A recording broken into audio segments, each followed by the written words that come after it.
Nagkita may diri sa parang Castillo apartment. Ang ilang boarding house sa likod sa among apartment. Wala may nakita sa akong partner sa boarding house nga kanang nagila-ila. Nakita ko siya nga padung sa klase ba ako nga ay miss. Mamisita ko na mo ikaw. Pero may nakita may nagila-ila may hangto nga nag-amigo.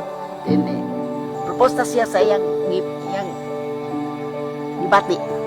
Ito, pag uli niya sa iyang boarding ikas klase, misita ko yung boarding house. Nagila-ila ba? Ito, akong palagi akong ipungutan na ba kay uyab. Ito, daw, pwede di ko maninguha mo. Dali ra kayo lang relations no na nag-court si Papa for more than a month. Then siguro si Mama nakita po niya na seryoso si Papa. Sugot na siya to be exact July 11, 1975. Nadali ra kayo ang ilang love story kay gikasal sila January 3, no? January 3, 1976.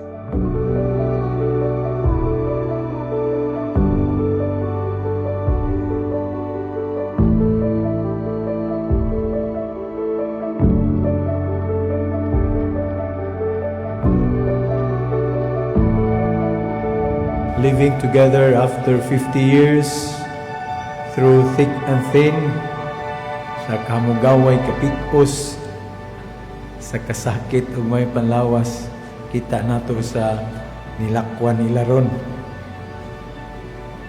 Dili na pa rin sa una, straight body, medyo aksyon na o takilid, abanti, atras, usahay, una ang bunga sa katuigan ng labay. And yet, steadfastly joined together after 50 years.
Years of love, family, a legacy woven by God's grace. So Mapa, thank you so much sa pagpadako namo. Salamat kayo sa inyong love and compassion, and truly enough sa inyong marriage. It's only a proof na ang genuine love yun mo gina siya foundation, no? So thank you so much. God bless and congratulations on your 5th wedding anniversary. God bless. I love you. Marriage is not simply out of lust, but for a noble companionship, partnership, and lifetime covenant. Covenant is not equal to contract. When we studied about covenant of marriage, this is more and beyond the contract, because this is not time-bound.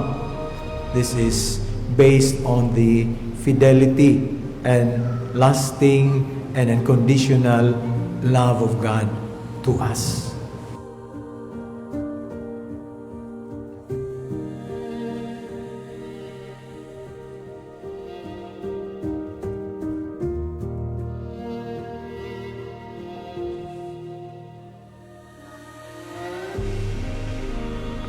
Kung ba na naglayo man may kay every 2 years ang kita kay naman siya nag-work sa Saudi. Ang ako lagi ka sulti sa akong bana kay good husband, good partner, and good provider.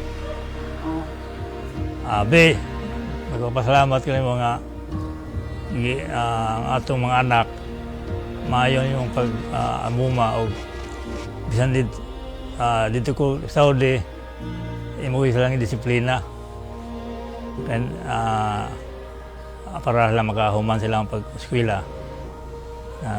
Pasalamat ko nimo nga niabutan na yung mga tuiga. Ang imong edad 71, ako 75. Sana tagaan po sa Ginoo lugway nga kinabuhi ang magsilbi sa itong mga apo. Ora. I love you. I love you. Nawahi na. You now kiss the bride?